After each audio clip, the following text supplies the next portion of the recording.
नमस्कार, आप देख रहे हैं एवन उत्तर प्रदेश। मैं हूं आपके साथ अर्पिता माथुर। खबरों की शुरुआत करेंगे इस वक्त की सुर्खियों के साथ।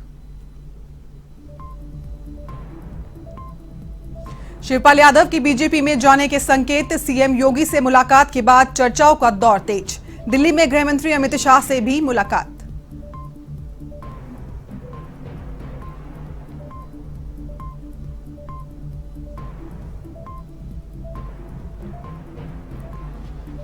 बलिया जिले में बोर्ड परीक्षाओं में नकल गिरोह का बोलबाला।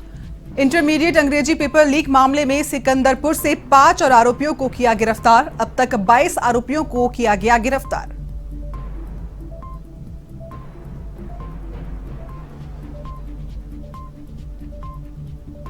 हापुड़ के पिलखुवा में केमिकल की जहरीली गैस की चपेट में आने से 2 की मौत। मृतकों में दोनों थे सगे भाई। भाइयों की मौत की खबर सुन बहन ने की जान देने की कोशिश।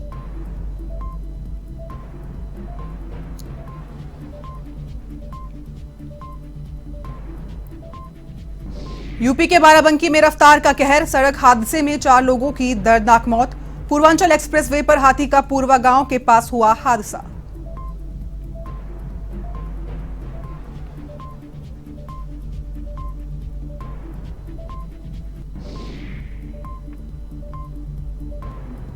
न्याय के लिए 23 साल इंतजार। कोर्ट ने 4 आरोपियों को सुनाई आजीवन कारावास की सजा। आरोपियों ने जालौन में पिता पुत्र पर किया था हमला। न्याय मिलने पर परिजनों में खुशी।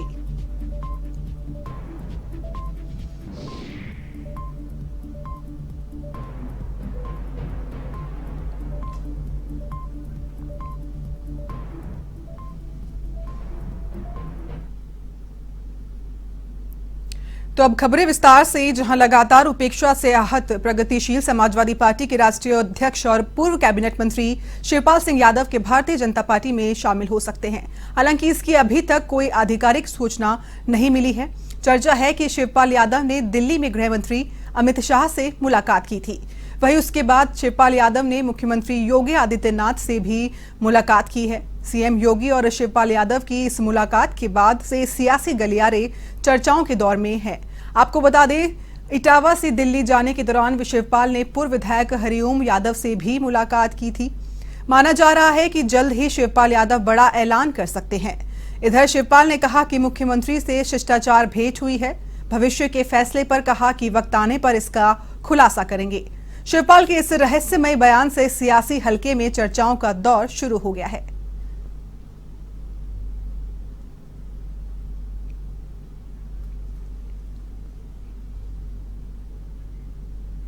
वहीं उत्तर प्रदेश में नकल कराने के लिए कुख्यात रहे बलिया जिले ने यूपी बोर्ड की परीक्षाओं को फिर कलंकित कर दिया है। इंटरमीडिएट अंग्रेजी पेपर लीक मामले में सिकंदरपुर से 5 और आरोपियों को गिरफ्तार किया गया है। इस मामले में अब तक 22 आरोपियों को गिरफ्तार किया जा चुका है।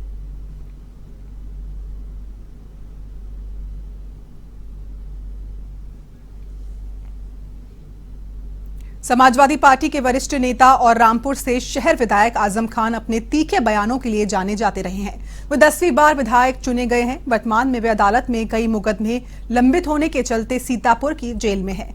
ऐसे में विधानसभा की प्रक्रिया के मुताबिक विधानसभा में विधायक को शपथ दिलाई जाती है।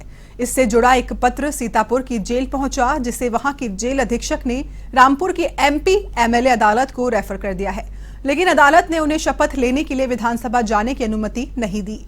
सरकारी वकील अरुण प्रकाश सक्सेना ने बताया कि आजम खान न्यायिक अभिरक्षा में है। काफी मामलों में उनकी जमानत हो चुकी है और कुछ ही मामलों में अभी जमानत शेष है। इसका पूरा मामला हाईकोर्ट में विचाराधीन है। इस स्थिति में एंट्रिम बेल देने का कोई प्रावधान नहीं बनता। इसी को लेकर कोर्ट ने शपथ ग्रहण में जाने की अनुमति नहीं दी है।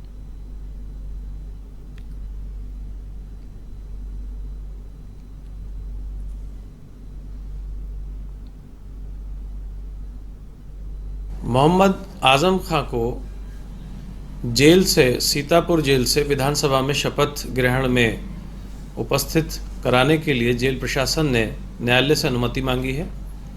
Rampur MP MLA court magistrate trial में एक प्रार्थना पत्र जेल अधीक्षक सीतापुर से प्राप्त हुआ है, जिसमें कहा गया है कि 28 और 29/3/2022 को शपथ ग्रहण समारोह में उपस्थिति के लिए अनुमति की आवश्यकता है।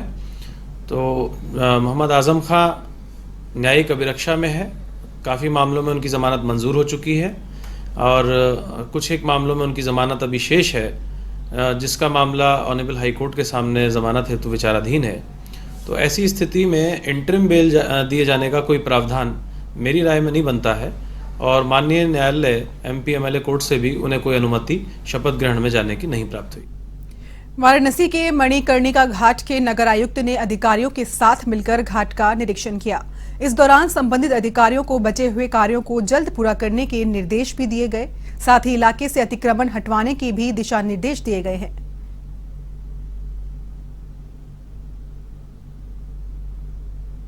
ये अभी मणिकर्णिका घाट का निरीक्षण किया था, क्योंकि आगामी 2 महीने बाद फिर जैसे वर्षा ऋतु शुरू हो जाती है तो सीवर वगैरह ओवरफ्लो यहाँ करते हैं, घाट सीवर का है। तो जल निगम को निरीक्षण दिया है कि अपनी सिल्ट सफाई प्रायोरिटी पे सबसे पहले घाटों की कराए, क्योंकि यहाँ डेली इतना आवागमन होता है और महीनों में कुछ ना कुछ यहाँ आयोजन होता रहता है। तो सिल्ट सफाई कराएं अपनी तत्काल। साथ ही साथ एक लोकल लोगों ने बताया कि एक प्याऊ की आवश्यकता है, तो स्थान चिन्हित कर लिया है। अब प्याऊ के लिए भी कार्रवाई शुरू कर दी जाएगी। इसके साथ साथ कुछ जगह अतिक्रमण है तो जोनल अधिकारी को निर्देश दें कि अतिक्रमण हटवा के सुचारू रूप से यहाँ आवागमन प्रभावित ना हो। सर, इसके शौचालय की बहुत लोग जनता मांग कर रही है। शौचालय के लिए यहाँ पे हम जगह ढूंढवा रहे हैं। एक धर्मशाला में हमको पता लगा कि धर्मशाला है, उसमें जगह है। यदि वो एग्री करते हैं तो हम उनके समन्वय में बिठा के हम वहाँ शौचालय बनाएंगे। वो बाकी है जो समिति के लोग हैं उनसे बात हुई, अगर वो कहीं जगह उपलब्ध कराते तो हम शौचालय बनवाएंगे। एक तरफ सूबे की सरकार बुलडोजर लेकर अपराधियों के अवैध निर्माण गिरवाकर वाहवाही लूट रही है, तो वहीं दूसरी तरफ कुछ भ्रष्टाचारियों के दम पर भूमाफियाएं सरकारी जमीन पर अवैध कब्जा करने में जुटे हुए हैं। इसी के तहत दोरहरा तहसील क्षेत्र के कंचनपुर गांव के पास भूमाफियाओं ने शारदा नहर से निकलने वाली पोषक नहर को मिट्टी से पाटकर उस नहर पर अवैध कब्जा कर लिया है। आपको बता दें, दोरहरा इलाके में भूमाफियाओं और प्रशासनिक अधिकारियों की गठजोड़ के चलते सरकारी जमीनों पर अवैध कब्जा किया जा रहा है। वहीं भूमाफिया नहर पर अवैध कब्जा कर निर्माण कार्य की तैयारी में जुटे हैं, जिससे तहसील प्रशासन की कार्यशैली पर सवाल खड़े होते हैं।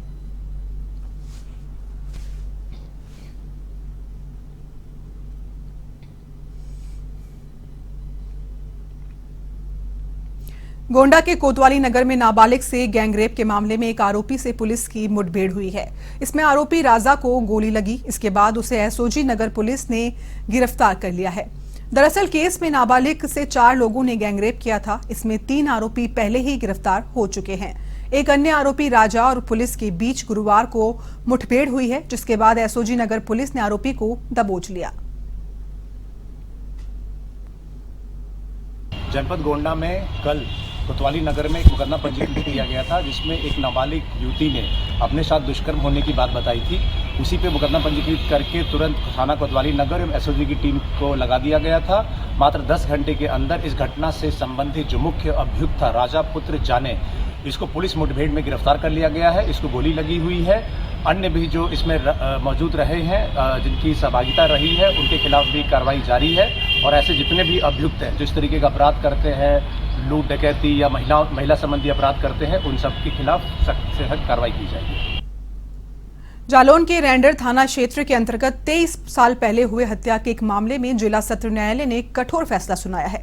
घटना में आरोपी ने पिता पुत्र पर घर में घुसकर जानलेवा हमला किया था। इस हमले में पिता की मौत हो गई थी, जबकि उसका पुत्र गंभीर रूप से घायल हो गया था। जहां इस मामले में जालौन के अपर जिला सत्र प्रथम के न्यायाधीश ने 4 आरोपियों को दोषी मानते हुए उन्हें आजीवन कारावास की सजा सुनाई है। साथ ही उन पर 22,000 रुपए का आर्थिक दंड भी लगाया है। तो वहीं सजा सुनाए जाने के बाद सभी आरोपियों को उरई जिला कारागार भेज दिया गया। तो दूसरी ओर 23 साल बाद आए फैसले पर परिजनों में खुशी की लहर है। माननीय अपर सत्र न्यायाधीश सुरेश चंद्र जी प्रथम, ये घटना है 24/5/99 की। इसकी FIR भी 24/5/99 को हुई। मृतक हैं गोपीनाथ गोस्वामी पुत्र हरिराम, निवासी ग्राम डाबर, थाना राणा, जिला जालौन। इसके लड़के नीरज गोस्वामी ने सूचना लिखाई थी। 4 लोगों ने मुलुक पुत्र शिवदीन, बाबूराम पुत्र शिवदीन, देवप्रसाद पुत्र राम स्नेही, मंगली पुत्र शिवपाल, ये डाबर के ही हैं। इन्होंने 24/5/99 को दिन में 2:30 बजे गोपीनाथ दूसरे गांव से आए थे, अपनी लाइसेंसी बंदूक लिए थे। आकर के घर में चारपाई पर लेट गए बैठक में। ये लोग आए और इन्होंने कुल्हाड़ियों से उनकी जो है मरणासन हालत कर दी। बचाने इनका लड़का नीरज और इनकी बहू मालती देवी आई। इनको भी कुल्हाड़ियों से मारा पीटा। रास्ते में ले जाते वक्त अस्पताल के समय जो है उनकी मृत्यु हो गई। न्यायालय ने संपूर्ण साक्ष्य संकलन करके आज खुले न्यायालय में आजीवन कारावास और 22,000 रुपये जुर्माने से दंड। यूपी के कौशाम्बी में निजी अस्पताल के चिकित्सकों ने महिला की जान से खिलवाड़ किया है। चिकित्सकों ने मोटी कमाई के चक्कर में महिला को किसी अन्य अस्पताल में भर्ती किया और फिर दूसरे अस्पताल में उसका बच्चेदानी का ऑपरेशन किया गया। आपको बता दें, अनट्रेंड चिकित्सकों ने बच्चेदानी का ऑपरेशन कर पेट में रुई छोड़ दी, जिसके बाद महिला को बाथरूम से दिक्कत रही, जिसके चलते डॉक्टर्स ने पथरी बताकर 2 बार और महिला का ऑपरेशन कर दिया। ऐसे में महिला के परिजन उसे अस्पताल लेकर गए, जहां डॉक्टर्स ने इलाज से इनकार कर दिया, जिसके चलते परिजन महिला को लखनऊ इलाज के लिए लेकर गए। वहीं इस मामले को लेकर सीएमओ डॉक्टर केसी राय ने बताया कि यहां पर जितने भी हॉस्पिटल्स हैं, हम समय समय पर उसकी निगरानी करते हैं।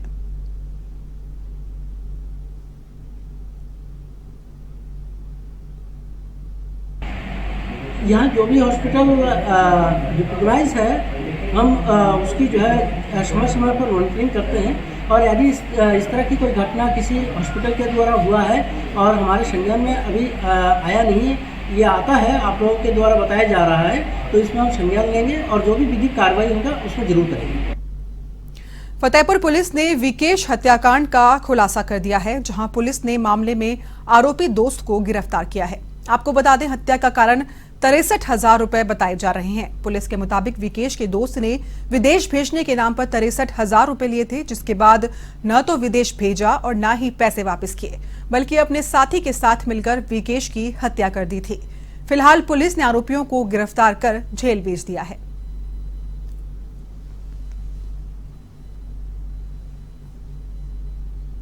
गहरूखेड़ा में 28/29 मार्च की रात में विकेश उर्फ भोलू की हत्या अज्ञात व्यक्तियों द्वारा सिर में लाठी डंडे से चोट पहुंचाकर कर दी गई थी। इस संबंध में मृतक के भाई सुरेश कुमार द्वारा अज्ञात व्यक्तियों के विरुद्ध अभियोग पंजीकृत कराया गया था। पुलिस द्वारा अथक परिश्रम से उक्त घटना का अनावरण तथा अभियुक्तों की गिरफ्तारी करने में सफलता प्राप्त की है, जिसमें विशेष रूप से थाना जाफरगंज व चांदपुर पुलिस की उल्लेखनीय भूमिका रही है। घटना में शामिल अभियुक्तगण मृतक के करीबी ही थे। मृतक अविवाहित था तथा मूल रूप से डिगरुआ का रहने वाला था। यहाँ गहरूखेड़ा में अपने ननिहाल में रह रहा था। तो यूपी के बाराबंकी में भीषण सड़क हादसा हुआ, जहां इस हादसे में 4 लोगों की मौत हो गई है। दरअसल पूर्वांचल एक्सप्रेसवे पर एक तेज रफ्तार कार डंपर में जा घुसी। हादसे के वक्त कार में 4 लोग सवार थे, जिनमें 3 लोगों की मौके पर ही मौत हो गई, जबकि चौथे गंभीर घायल ने लखनऊ ट्रॉमा सेंटर में इलाज के दौरान दम तोड़ दिया। यह हादसा पूर्वांचल एक्सप्रेसवे पर बाराबंकी के लोनी कटरा थाना क्षेत्र में हुआ। दुर्घटना में कार के परखच्चे उड़ गए। कार सवार प्रतापगढ़ जिले के रहने वाले थे और लखनऊ की ओर जा रहे थे।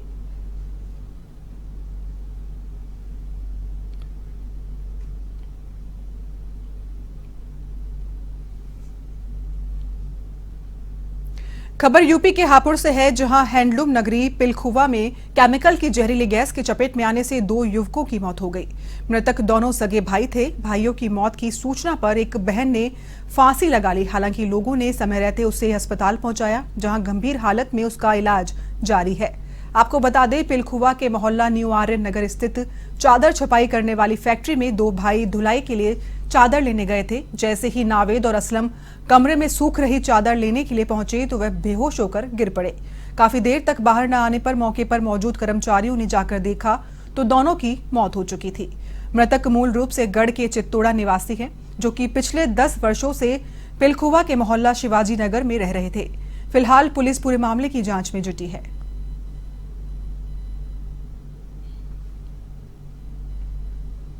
जो कालीचरण शिवाजी नगर में जो काम करते हैं ये, और वो जो वहाँ जो केमिकल था वो इनको चढ़ गया, वहाँ इनकी कारखाने में ही मृत्यु हो गई। अच्छा, क्या करने के लिए गए थे वहाँ? ये जो माल धुलाई होती है हमारे यहाँ, तो ये माल धोने के लिए वहाँ गए थे। तो अगली खबर यूपी के जौनपुर से है, जहां ट्रक की चपेट में आने से पैदल जा रहे चाचा भतीजी गंभीर रूप से घायल हो गए। हादसे के बाद गंभीर रूप से घायल चाचा भतीजी को सुईथाकला सीएचसी पहुंचाया गया, लेकिन सीएचसी पर ताला लगा होने से घायल अस्पताल के फर्श पर ही तड़पते रहे। इधर मामले की सूचना पाकर पहुंचे परिजनों ने हंगामा खड़ा कर दिया, जिसके बाद फार्मासिस्ट ने सीएचसी का ताला खोला। नहीं, ये थोड़ा सा गलत खबर है। सीएचसी पे ताला लगा था, ताला तो नहीं लगा था, वहाँ फार्मासिस्ट थे।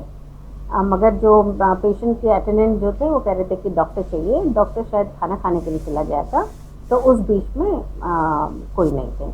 हम वार्निंग दे दिए, स्पष्टीकरण भी हम लिख के हम दे चुकी हूँ अधीक्षक को भी एंड MOIC जो जो इंचार्ज वहाँ पे जो ड्यूटी था कल रात, उनकी भी हम स्पष्टीकरण मांगे एंड कल 1 दिन के वेतन भी मैं काटने वाली। और आज यहाँ लेके आए, यहाँ पे 1 घंटा से खड़ा हूँ मैं। न कोई डॉक्टर है, न कोई कंपाउंडर है, न कोई यहाँ वॉचमैन, न कोई चपरासी है। मरीज मर जाएगा तो डॉक्टर का जिम्मेदार कौन होगा? डॉक्टर जिम्मेदार होगा, कौन जिम्मेदारी लेगा इसका आखिर में? कहाँ पे आप आए मरीज? मैं आया हूँ सुधा ब्लॉक पे। खबर यूपी के महराजगंज से है, जहां पनियारा थाना क्षेत्र में पुलिस गश्त के दौरान बाइक सवार बदमाशों ने पुलिस पर फायरिंग कर दी। इस दौरान पुलिस की जवाबी फायरिंग में बदमाश घायल हो गया, जिसके बाद दीपक पांडे नामक बदमाश को अस्पताल पहुंचाया गया, जहां उसका इलाज जारी है। वहीं पुलिस पूछताछ में आरोपी ने देवरिया ATM कैश वैन की लूट में अपनी संलिप्तता को स्वीकार किया है। आपको बता दें, आरोपी पर 25,000 का इनाम घोषित था।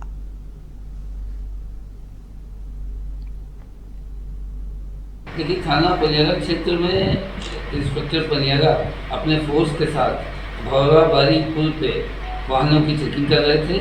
जब एक वाहन से एक बदमाश आते हुए दिखा और उसे रोका गया, तो उसने रुकने के बजाय पुलिस पार्टी पे फायर किया। जब पुलिस ने जवाबी फायर किया तो उसके पैर में गोली लगी। उसको आवश्यक बल प्रयोग करके पुलिस द्वारा गिरफ्तार किया गया। पूछताछ में उसने अपना नाम दीपक पांडे बताया, ग्राम औराहिया का रहने वाला है और 2 दिन पहले अभी इसने अपने साथियों के साथ देवरिया में ATM कैश वैन के साथ लूट का प्रयास किया था। उसमें ये भागा हुआ था। इस पर जनपद देवरिया से 25,000 का इनाम घोषित था। इसको उपचार के लिए अस्पताल भेजा गया है। जब ये ठीक हो जाएगा तो इससे और पूछताछ की जाएगी। यूपी के बुलंदशहर में जेवर अड्डा चौराहे पर बनी नेकी की दीवार के कपड़ों में आग लगने से हड़कंप मच गया। इस दौरान देखते ही देखते आग, कपड़े और अन्य सामान जलकर खाक हो गया। इधर घटना की सूचना पाकर पहुंची पुलिस और फायर ब्रिगेड ने कड़ी मशक्कत के बाद आग पर काबू पाया।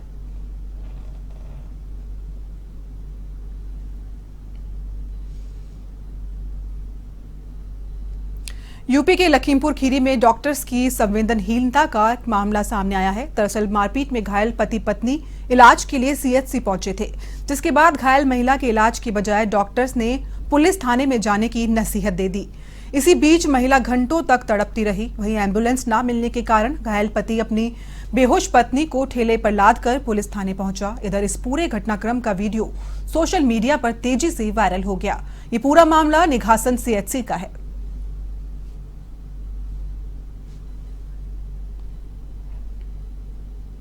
बहुजन समाजवादी पार्टी की अध्यक्ष मायावती ने महंगाई पर एक बार फिर हमला बोला है। बसपा प्रमुख ने कहा कि जब से यूपी समेत 5 राज्यों के चुनाव संपन्न हुए, तब से लगातार महंगाई बढ़ रही है।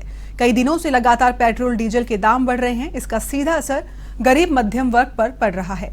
इस विषय पर केंद्र सरकार को इसे कम करने के लिए उचित कदम जरूर उठाना चाहिए।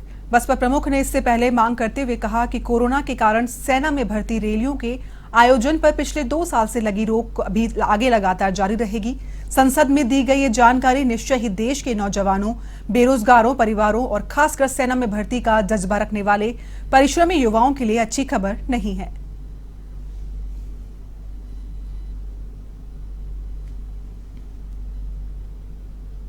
फतेहपुर में वाहन चेकिंग के दौरान एक बाइक ने दरोगा को टक्कर मार दी, जिसके चलते पुलिसकर्मी गंभीर रूप से घायल हो गया।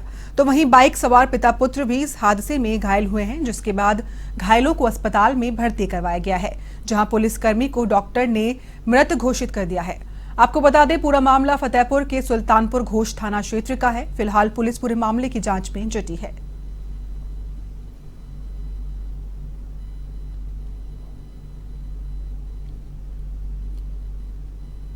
उत्तर प्रदेश के बुलंदशहर में पुलिस ने गन्ना तोल केंद्र से चोरी किए गए कांटे बाट के साथ शातिर आरोपी को धर दबोचा है। पुलिस के मुताबिक आरोपी फुरकान ने अपने 3 साथियों के साथ इस वारदात को अंजाम दिया था।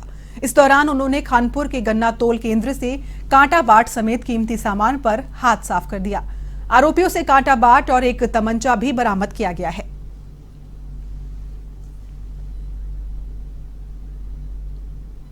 इस बुलेटिन में फिलहाल इतना ही। बाकी तमाम खबरों के लिए आप देखते रहिए A1 टीवी। नमस्कार।